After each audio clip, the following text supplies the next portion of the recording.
ASP.NET MVC के code tutorial के साथ आपके सामने हैं। और आज के इस ट्यूटोरियल में हम बात करेंगे कि हम किस तरह यूज़ कर सकते हैं लेआउट व्यूज़ को, और इसके अलावा हम बात करेंगे एक्शन लिंक्स के बारे में, और फिर आखिर में हम क्रिएट करेंगे MVC एप्लीकेशन जिसमें हम ये दो कॉन्सेप्ट्स को यूज़ करेंगे। सबसे पहले बात करते हैं लेआउट व्यू के बारे में। ये लेआउट व्यू का कॉन्सेप्ट सिमिलर है मास्टर पेज के कॉन्सेप्ट के साथ जब हम यूज़ करते थे ASP.NET वेब फॉर्म्स को। ये क्या करता है, ये कंबाइन करता है यूज़र इंटरफेस पार्ट्स को वेब पेज में जो होते हैं या व्यूज़ को, ताकि हम अवॉइड कर सके डुप्लीकेशन। थोड़ी देर में देखेंगे कि इसका मतलब क्या है। अब मूव होते हैं एक्शन लिंक की तरफ। इनका मकसद है कि ये हमें कनेक्ट करते हैं हमारे डिफरेंट व्यूज़ के साथ कोड के थ्रू। तो थोड़ी देर में देखते हैं किस तरह। इसका जनरल सिंटैक्स जो है आपके सामने है। हम HTML एक्शन लिंक हेल्पर को यूज़ करेंगे। आपके सामने है @HTML एक्शन लिंक। पहला लिंक का टेक्स्ट जो कि यूज़र को नज़र आएगा, फिर कौन सा एक्शन, और फिर कंट्रोलर का नाम जिसमें ये एक्शन होगा। तो आइए चलते हैं विजुअल स्टूडियो में इन कॉन्सेप्ट्स को यूज़ करते हैं।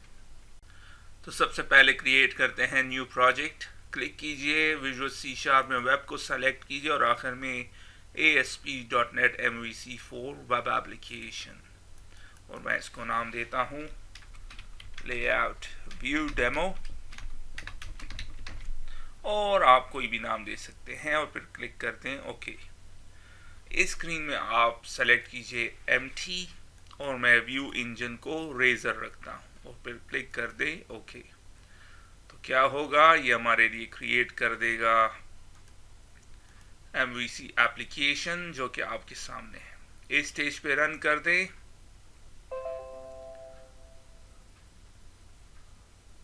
तो आप देख रहे हैं resource can not be found का ये एरर आपके सामने होगा। क्यों? करंटली हमने कोई भी कंट्रोलर डिफाइन नहीं किया, और फिर उस कंट्रोलर का जो एक्शन है उसके लिए कोई व्यू डिफाइन नहीं किया। तो कर देते हैं, राइट क्लिक कीजिए, ऐड कंट्रोलर, और मैं इसको नाम देता हूं होम। क्लिक कर दें ऐड, और आप देख रहे हैं इसमें ये एक मेथड है जो कि रिटर्न करता है एक्शन रिजल्ट। अब हम व्यू क्रिएट करते हैं। राइट क्लिक कीजिए यहाँ पे और ऐड व्यू, और मैं इसके इस नाम को रहने देता हूँ सब कुछ डिफॉल्ट। ऐड कर दे और ऐड हो गया। और मैं इसको क्या नाम देता हूँ, टेक्स्ट इसमें देता हूँ home page, this is home page, और इस इंडेक्स को भी होम पेज कर देते हैं, होम। अब रन करते हैं और ये आपके सामने होगा, क्योंकि ये डिफॉल्ट कंट्रोलर है और ये उसका डिफॉल्ट व्यू है।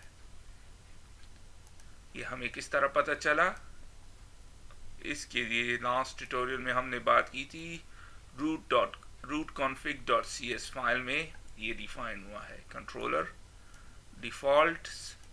कंट्रोलर क्या होगा, होम, इसीलिए मैंने इसको होम का नाम दिया था, होम कंट्रोलर। और इसका डिफॉल्ट कौन सा एक्शन है, एक्शन डिफॉल्ट होगा इंडेक्स। अब हम क्या करेंगे, हम इसी होम कंट्रोलर में दो और एक्शन रिजल्ट्स मेथड्स क्रिएट करते हैं। तो पब्लिक एक्शन रिजल्ट, और इस दफा मैं इसको देता हूं अबाउट, और फिर रिटर्न क्या करेगा, व्यू, और पब्लिक एक्शन रिजल्ट कॉन्टेक्ट, और फिर रिटर्न क्या करेगा, व्यू। क्यों? एक्शन रिजल्ट का रिटर्न जो है वो व्यू है, तो इसने जब आप एक्शन रिजल्ट लिखेंगे तो फिर आपने रिटर्न करना है व्यू को। आपके सामने है जिस तरह हमने व्यू क्रिएट किया था इंडेक्स के लिए, उसी तरह अबाउट के लिए भी क्रिएट कर देते हैं। राइट क्लिक, ऐड व्यू, नाम एवरीथिंग डिफ़ॉल्ट रहने देता हूँ और ऐड, और मैं यहाँ पे थोड़ा सा इसमें चेंजेस कर देता हूँ और इसको कर देता हूँ अबाउट अस, और यहाँ पे लिख देता हूँ दिस इज अबाउट पेज। और फिर क्रिएट करते हैं contact page view, add view, default रहने देते हैं सब कुछ और ऐड, और इसको मैं कर देता हूँ कॉन्टैक्ट अस, और फिर this is contact page. That's about it. Run करते हैं और आपके सामने है होम पेज। अब मैं मूव होना चाहता हूँ और जाना चाहता हूँ अबाउट पेज पे, तो हमें यहाँ पे देना होगा कंट्रोलर का नाम और फिर एक्शन, तो ये आपको अबाउट अस में ले जाएगा। इसी तरह अगर मैंने कॉन्टैक्ट पेज में जाना है तो इसको कंट्रोलर का नाम स्लैश कॉन्टैक्ट, तो आपके सामने है कंट्रोलर होम है और कॉन्टैक्ट। आपने होम कंट्रोलर नहीं लिखना, सिर्फ होम लिखना है और फिर कॉन्टैक्ट, तो आपके सामने है। लेकिन अब मैं क्या चाहता हूँ, मैं चाहता हूँ जब ये रन हो तो यहाँ पे लिंक हो और जिस पे हम क्लिक कर दें तो उन व्यूज़ में हम जा सके। तो किस तरह, उसके लिए हम एक्शन लिंक्स को यूज़ करते हैं। तो मैं क्या करता हूँ, इसके ऊपर इसको दे देता हूँ टैब आईडी, जिस तरह हम किसी भी HTML पेज पे करते हैं, और मैं इसको देता हूँ नेव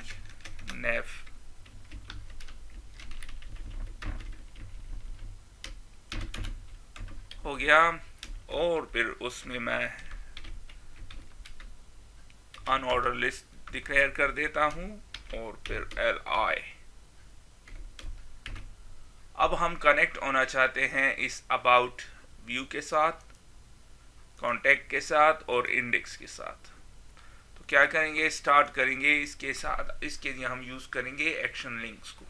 तो हेल्पर क्या है, @html.action_link, और इसके कुछ पैरामीटर्स हैं। पहला वाला है लिंक टेक्स्ट, तो टेक्स्ट क्या होना चाहिए, मैं इसको होम देना चाहता हूँ।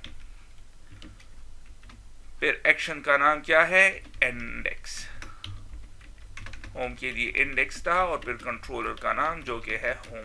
आपने इसके साथ कंट्रोलर नहीं लिखना। हो गया। तो जब हम इस पे क्लिक करेंगे तो ये कहाँ जाएगा, इस व्यू में, index.html व्यू में, इसमें। आप उसी तरह डिफाइन करते हैं। एक्चुअली हमने गलत जगह पे डिफाइन किया, इसको कॉपी कट कर देते हैं, इसको इंडेक्स में देखना, क्योंकि ये होम पेज है, यहाँ पे कर देते हैं। इसी तरह मैं ऐड करता हूँ कॉन्टैक्ट के लिए भी @html.action_link, और फिर कर देते हैं इसको मैं कॉन्टैक्ट अस, फिर एक्शन कौन सा है, कॉन्टैक्ट,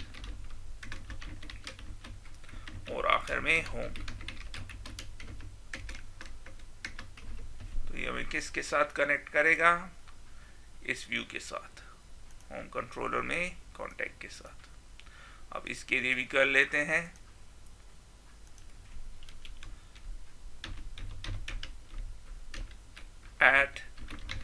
@html.action_link और about us,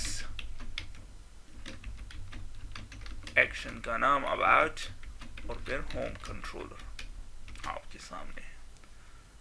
सेव कर देते हैं और रन कर देते हैं, और अब ये कह रहा है कि एरर है, और इसकी वजह है कि हमने HTML की जगह HMTL लिखा है। तो इसको इम्प्रूव करते हैं, HTML, रन करते हैं, और आपके सामने है। अब अगर मैं कॉन्टैक्ट अस पे क्लिक करूंगा तो ये हमें कॉन्टैक्ट अस पेज पे ले जाएगा। इसी तरह अबाउट अस, तो आप देख रहे हैं, और जब मैं होम पे क्लिक करता हूं तो मैं होम पे, तो आप देख रहे हैं ऑटोमेटिकली ये हमें लेके जा रहा है। हमने क्या करना है, चूंकि आपने इस एग्जांपल में अभी देखा कि इस पे क्लिक करने से हम यहाँ पे आ गए हैं, तो मैं चाहता हूँ ये तीनों लिंक इस पेज पे भी हो और इस पेज पे भी हो। तो हमने क्या करना है, इस कोड को डुप्लीकेट कर देते हैं और इसे कॉन्टेक्ट अस में भी डाल देते हैं और अबाउट अस में भी डाल देते हैं। और इसके अलावा मैं यहाँ पे कर देता हूँ dev id कंटेंट,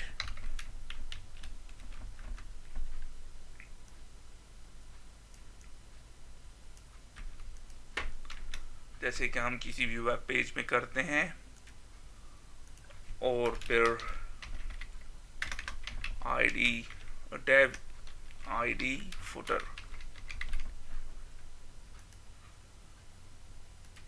और मैं यहाँ पे फुटर भी दे देता हूँ जिस तरह किसी भी पेज में होता है, और right reserved with the author हो गया। और इसको कॉपी कर देते हैं यहाँ पे भी इसी तरह,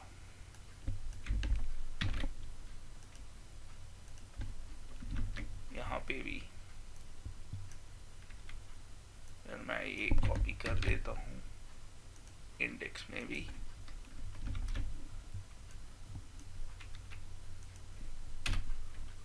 और आखिर में इसको भी। तो आपने देखा कि मैंने कॉपी किया इन कोड को। तो nav अब तीनों पेजेस में, इसी तरह कंटेंट और फुटर डेफ तीनों में अब मौजूद है। आपने देखा, रन करते हैं और आपके सामने है कंटेंट पेज और इसी तरह about us page, contact page और अबाउट अस और होम। अब आपने देखा कि हमने कोड को डुप्लीकेट किया, जैसे कि आप देख रहे हैं ये तकरीबन सारों में मौजूद है, सिर्फ कंटेंट डिफरेंट है। तो हमने क्या करना है, जिस तरह हम, अगर आपने ASP.NET वेब पेजेस में प्रोग्रामिंग की हो तो उसमें हम मास्टर पेजेस को यूज़ करते थे, अब हम यहाँ पे लेआउट व्यूज़ को यूज़ करेंगे। तो किस तरह करेंगे, बहुत आसान है।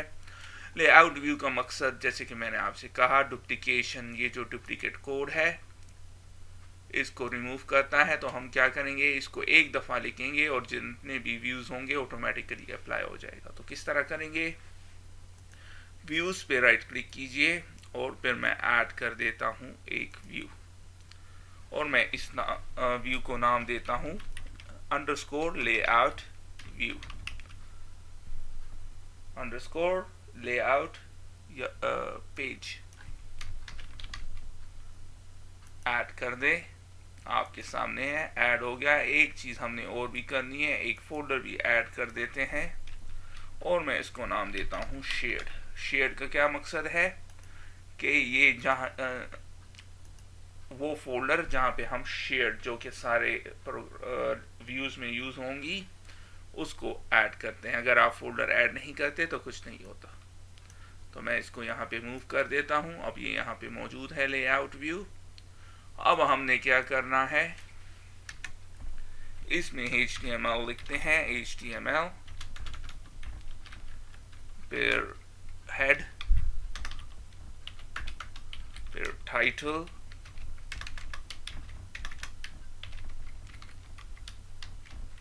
और मैं इसको नाम देता हूँ आवर ASP.NET MVC एप्लीकेशन, और इसी तरह फिर बॉडी हो गया। अब हमने क्या करना है, ये सारा कोड यहाँ से कॉपी कर देते हैं, डेफ,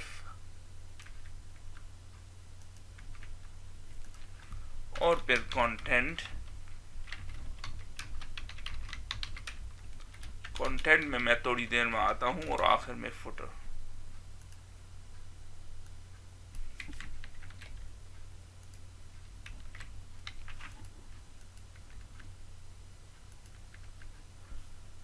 हो गया।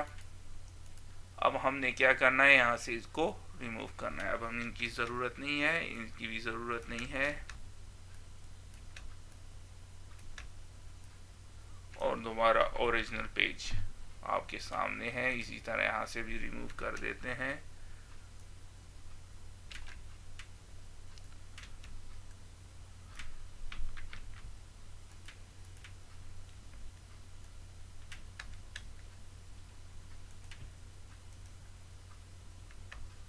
और इसके बाद यहाँ से भी रिमूव कर देते हैं इसको। और दैट्स अबाउट इट।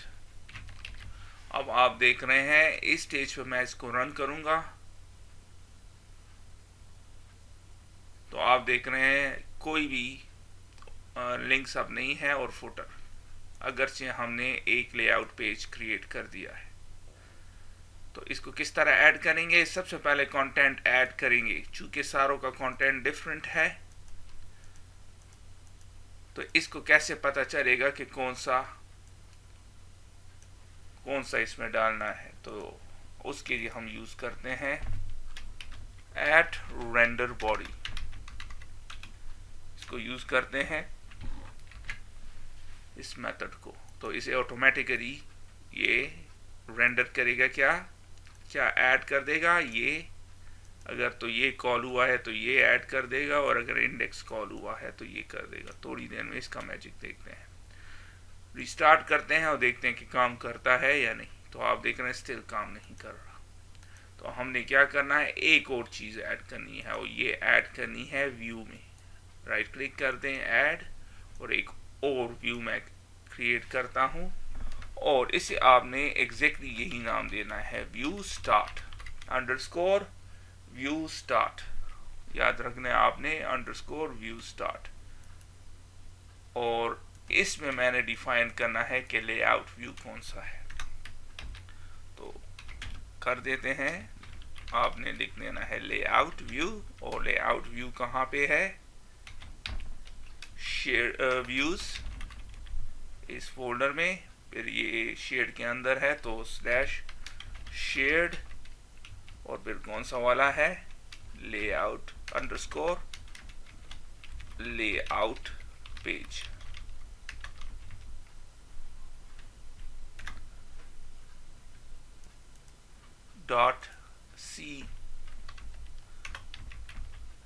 .cshtml। तो ये आपने करना है, और आखिर में इसके सेमीकोलन डाल लेना है। अब रन करेंगे तो आप देखेंगे कि अब जिस पेज पे भी आप जाएंगे ये ऑटोमेटिकली ऐड होगा, और रेंडर पेज क्या करेगा, आपके सामने करेक्ट कंटेंट को शो करेगा।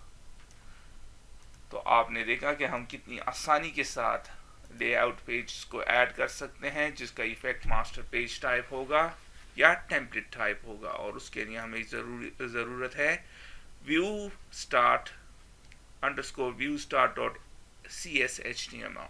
फिर हम उसमें डिक्लेयर करेंगे कि कौन सा है। अगर कोई और पेज है, कोई और नाम आपने दिया है, मसलन के लेआउट .cshtml, तो बस इसको यहाँ पे कॉल कर दें। और हमने आपके सामने है किस तरह इसको डिक्लेयर किया था, तो आपके सामने है।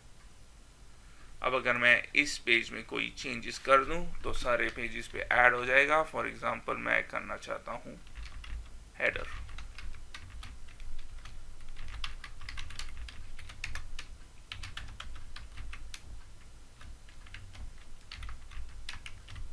और ASP.NET MVC रन कर देते हैं। तो आप देख रहे हैं ये ऐड हो गया। होम है, कॉन्टेक्ट में चलते हैं, और वही हेडर, नैव और फुटर, और फाइनली अबाउट अस, एग्जैक्टली वही। तो आपने देखा कि हम कितनी आसानी के साथ लेआउट व्यूज को यूज कर सकते हैं। इसके अलावा आपने देखा कि हम किस तरह यूज कर सकते हैं एक्शन लिंक्स को। तो इसके साथ ही मैं इस ट्यूटोरियल को ख़त्म करता हूँ। फिर मिलते हैं किसी और ट्यूटोरियल में, तब तक के लिए खुदा हाफिज़।